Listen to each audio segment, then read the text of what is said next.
Assalamualaikum warahmatullahi wabarakatuh. Kembali lagi di channel Guru Saham di video analisa sinyal forex untuk Kamis 14 Juli 2022. Ya, jadi seperti biasa kita sudah update di Instagram Guru Forex underscore ID. Jadi teman-teman yang belum follow bisa di follow terlebih dahulu Instagramnya Guru Forex underscore ID ya, untuk dapat info-info tentang sinyal dan analisa setiap harinya. Ya, untuk hari ini kita sudah ada dua analisa di sini. Ini kebetulan intraday semua ya teman-teman ya, jadi tidak ada swing ya. Jadi ini saya lupa hapus. Jadi sebenarnya ini cuma intraday semua teman-teman. Di sini sudah ada GBP Japan Yen dan Kanada Japan Yen ya. Untuk GBP Japan Yen sendiri kita analisa dari time frame M5 hingga H4. Kita ambil posisi sell karena ada inducement ya, seperti di analisa sebelumnya. Di analisa sebelumnya kita pasang buy limit tapi sayang sekali tidak tersentuh buy limitnya. Jadi nggak apa-apa, kali ini kita akan coba ambil posisi counternya atau ambil posisi yang berlawanan. Kita ambil posisi maksud saya kita ambil posisi sell di area inducementnya ya. Kemudian di sini untuk Kanada Japan Yen kita analisa dari time frame M5 hingga H1 ya. Ambil posisi sell karena sudah ada konfirmasi change of karakter ya, ini di time frame-nya di time frame H1 M30 ya teman-teman. Lalu di sini sudah ada GBP Japan Yen, kita sell limit di 165.463. Kemudian stop loss di 165.664. Lalu TP-nya di 162.858. Untuk resiko loss per 0,01 lot sekitar 1,5 dolar ya, atau 1,50 dolar. Risk and reward 1/12, expired sampai 20 Juli 2022. Lalu di sini untuk Kanada Japan Yen kita sell limit di 106.785. Kemudian stop loss di 107.231. Lalu TP di 103.377. Resiko loss per 0,01 lot sekitar 3,34 dolar. Risk and reward 1/7 dan expirednya sampai 21 Juli 2022. Ya, jadi seperti biasa teman-teman selalu saya ingatkan untuk gunakan resiko 1% dari modal ya, resiko 1% dari total saldo ya yang di MetaTrader ya teman-teman. Jadi untuk open posisi di sini kan ada dua sinyal ya teman-teman ya. Jadi gunakan resiko 1%. Jadi lot size-nya kita bisa tentukan untuk menyesuaikan resiko 1%. Jadi misalkan teman-teman punya saldonya 500 dolar ya. 500 dolar itu teman-teman bisa open posisi 0,03 lot. Yang mana 0,03 lot di sini di GBP Japan Yen itu resikonya jadi 4,5 dolar ya. Karena di sini 0,01 lot itu sekitar 1,5 dolar. Berarti kalau 0,03 lot berarti resikonya jadi 4,5 dolar. Yang mana resiko 4,5 dolar itu di bawah 1% dari saldo 500 ya. Tapi kalau teman-teman cuma saldonya 300 dolar ya bisa open 0,02 lot saja, nggak usah dipaksain, nggak usah nggak usah dilebih-lebihin ya lotnya. Jadi tetap konsisten gunakan resiko 1% ya. Karena kita tidak tahu ini nanti kan yang namanya analisa itu nggak ada yang 100% benar ya. Jadi misalkan kadang kena stop loss, kadang nggak kejemput sell limitnya gitu. Kadang cuma sampai tengah jalan terus kena stop loss plus gitu ya. Terus kita juga bisa lakukan partial profit taking. Nah, untuk partial profit taking atau TP partial ini kita maksudnya untuk mengamankan sebagian keuntungan ya. Jadi untuk mengamankan sebagian keuntungan itu teman-teman apabila ambil posisi lotnya ini lebih dari 0,01 lot. Jadi misalkan kayak tadi ya, misalkan saldo 300 terus kita kan resikonya 3 dolar ya, berarti ya kalau 300 ya. Jadi di sini kalau open posisi lotnya 0,02 lot ya. 0,02 lot itu kita bisa TP parsial 0,01 lot saja. Nah, jadi masih sisa 0,01 lot ya. Karena dari 0,02 lot kita TP parsial 0,01 lot, berarti masih sisa 1 ya. Oke, jadi untuk sisa 1 itu kita bisa hold sampai TP itu. Lalu untuk kapan kita TP parsial? TP parsial itu ketika harga sudah running profit di risk and reward 1/2. Nah, di sini ada risk and reward 1/12 ya. Jadi ketika sudah running profit 1/2 atau 1/1, kita sudah bisa untuk TP parsial ya. Kurang lebih seperti itu. Jadi TP parsial itu untuk mengamankan sebagian keuntungan. Terus untuk mengurangi resiko kita juga bisa pindahin stop loss-nya di entry. Nah, maksudnya stop loss di entry itu break even point ya atau BP.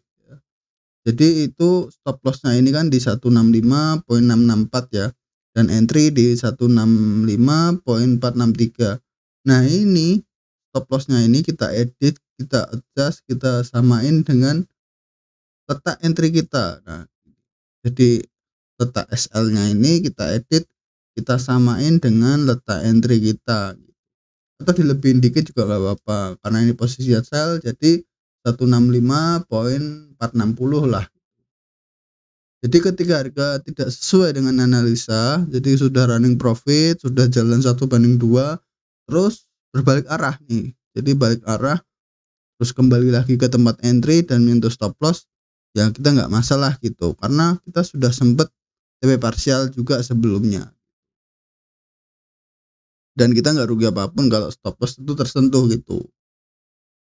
Oke, kurang lebih seperti itu ya teman-teman ya penjelasannya ya. Terus untuk analisanya bisa swipe kanan aja di sini. Di sini ada GBP Japan Yen, kemudian ada Kanada Japan Yen ya. Oke, seperti biasa kita like dulu, lalu kita bahas satu persatu dari GBP Japan Yen.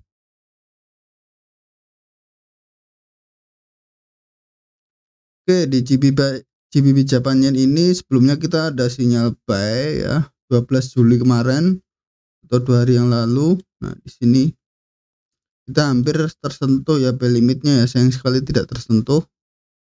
Mohon maaf apabila tidak tersentuh ya teman-teman. Dan harga sudah sampai TP. Ini kita cancel aja karena udah nggak sesuai dengan analisa ya teman-teman ya, karena dia udah sampai TP dan ini tidak tersentuh ya teman-teman.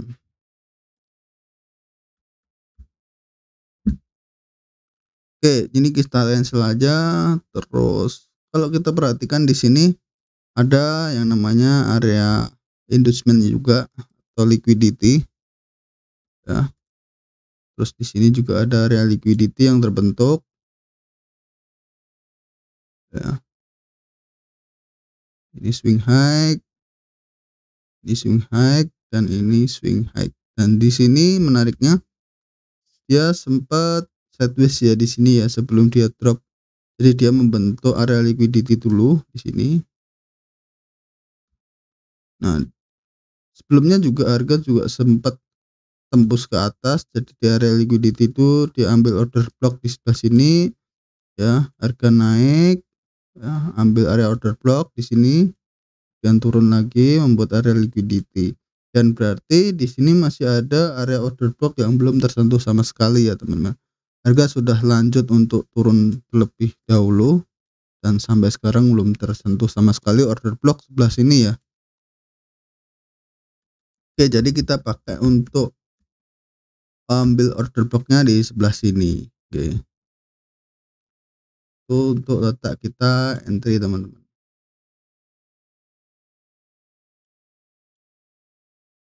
Terus saat ini harga sedang merangkak naik ya teman-teman. Untuk tren GBP Japan Yen jangka panjangnya dia masih sideways di atas ya. Belum ada perubahan apapun. Jadi untuk saat ini kita bisa ambil posisi sell di area inducement ya. Terus di sini dia juga sudah ada change karakter juga di time frame 4-nya, dia sudah break dari low sebelumnya atau higher low. Kemudian dia membuat lower low dan ada lower low lagi. Oke, kita pindah ke satu lagi, dan di H1 ini harga setelah masuk TP dia kembali turun ya teman-teman. Kita langsung ke M15, kita cek kondisinya, dan di sini dia masih belum ada tanda-tanda dan dia belum ada konfirmasi juga ya. Jadi ini di sini kalau di M5 di break up structure, dan di sini dia belum break dari low di sini ya. Artinya dia masih ada kemungkinan untuk naik lagi gitu. Jemput limit kita.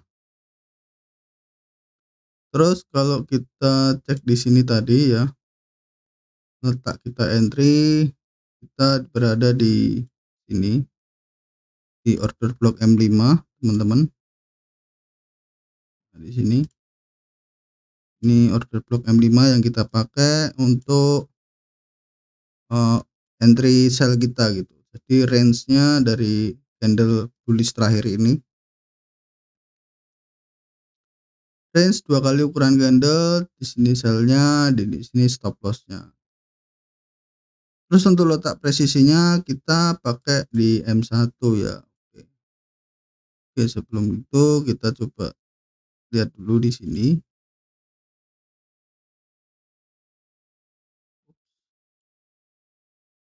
Kita pindah ke M1 dulu. Nah, lebih tepatnya di sini ya teman-teman ya. Kita entry-nya. Nah, di sini ada area FVG juga. Teman-teman perhatikan di sini ada area FVG, fair value gap atau imbalance. Oke. Jadi untuk itu kita entry di area imbalance-nya di M1 ya, atau 1 menit.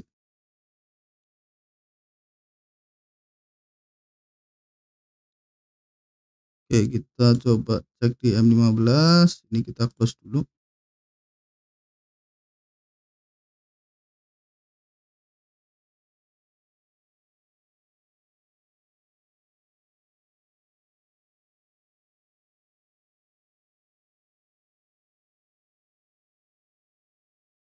Nah, letaknya sama seperti yang saya tandai itu ya, di 165.466 ya, kurang lebih sama ya. Ini udah saya tandai, sudah saya kasih alert juga atau notifikasi. Jadi ketika harga sudah masuk di area ini, dia akan ada notifikasi ya di sini. Oke, harga masih turun dan belum mencoba untuk naik. Oke, mungkin nanti atau besok. Tapi ini untuk belum ada konfirmasi untuk turun ya, karena di sini dia belum ada konfirmasi sell ya di M5-nya. Nah, dia belum membuat higher high dan lower low. Nah, di sini masih higher high dan dia belum membuat higher high lagi. Artinya dia belum ada breakout structure di sini dan membuat yang karakter ya. Oke, kita coba di pair selanjutnya di Kanada Japan Yen. Nah, di sini di Kanada Japan Yen dia sudah ada konfirmasi untuk turun ya atau bearish ya, karena di sini dia ada breakout structure, kemudian breakout structure, ada breakout structure lagi. Jadi dia breakout structure-nya di sini dia sudah break dari higher high, kemudian membuat higher high lagi, break lagi dari higher high sebelumnya, kemudian membuat high lagi di sini dan break dari sini, break dari high sebelumnya membuat high lagi atau higher high, dan setelah itu di sini dia saat ini dia sedang break dari higher low sebelumnya ya, yang mana berarti di sini dia sudah jadi lower low ya. Jadi kalau itu kita bisa simpulkan ini sudah ada perubahan arah tren ya untuk Kanada Japan Yen di time frame H1. Kemudian di Kanada Japan Yen sendiri di time frame 1 ini juga berletak di area supply ya. Kalau kita perhatikan kalau kita tarik di sini, ini juga masuk area supply juga. Ini lebih tepatnya di area H4 ya.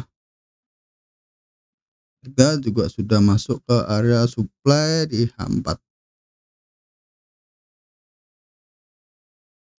Lalu ini tempat yang sudah saya blok kita tandai ini kebetulan juga dia berada di supply daily ya teman-teman. Jadi harga saat ini sedang berada di area supply daily dan supply H1. Oke. Kembali ke H1. Oke, di H1 ini kita coba ambil posisi maksud saya posisi sell ya. Jadi di posisi sell ini kita coba pakai di order block sebelah sini. Di sini kan ada candle bullish terakhir sebelum dia drop atau sebelum dia breakout structure atau membuat change karakter. Oke. Terus untuk letak presisinya kita bisa pakai di M15. Nah, di M15 ini kita pakai order blocknya di M15 ya. Jadi ukuran candle 2 kali ukuran candle di time frame M15. Kita pakai yang ini, candle bullish terakhir ini ya. 2 kali ukuran candle ya. Untuk jarak range antara sell dan stop loss. Terus untuk letak presisinya kita pakai time frame yang lebih kecil lagi seperti M5. Nah, di sini di M5 kita pakai order block sebelah sini ya, di candle bullish terakhir di sini.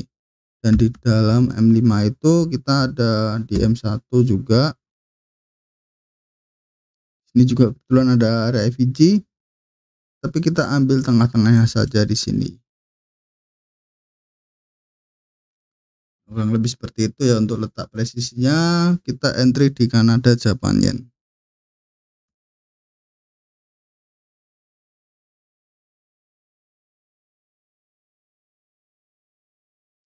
Oke, kurang lebih seperti itu ya. Terus untuk TP-nya, kita TP di area inducement di sini. Di sini ada area liquidity ya. Di sini ada area liquidity area, kemudian di sini ada order block atau demand area di sini. Jadi demand ada di sini ada area liquidity. Jadi kita ambil posisi TP-nya di area liquidity saja teman-teman. Walaupun ada kemungkinan Kanada Japan Yen akan masuk lagi ke area ini.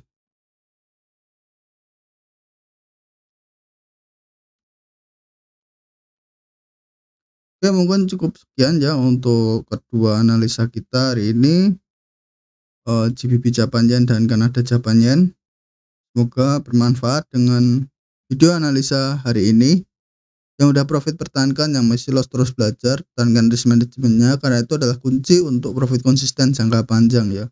Tanpa risk management dan risk and reward yang konsisten, apalagi dengan resiko maksimal 1%, tanpa itu kita nggak akan bisa untuk profit konsisten jangka panjang ya. Karena kita trading itu tidak hanya untuk hari ini atau untuk minggu depan, tapi untuk jangka panjang. Oke, ikuti terus analisa sinyal forex di video-video selanjutnya. Jadi jangan lupa subscribe agar tidak ketinggalan update video-video berikutnya. Yang punya pendapat lain bisa tulis di kolom komentar. Jangan lupa like, share, and subscribe ya. Oke. Wassalamualaikum warahmatullahi wabarakatuh.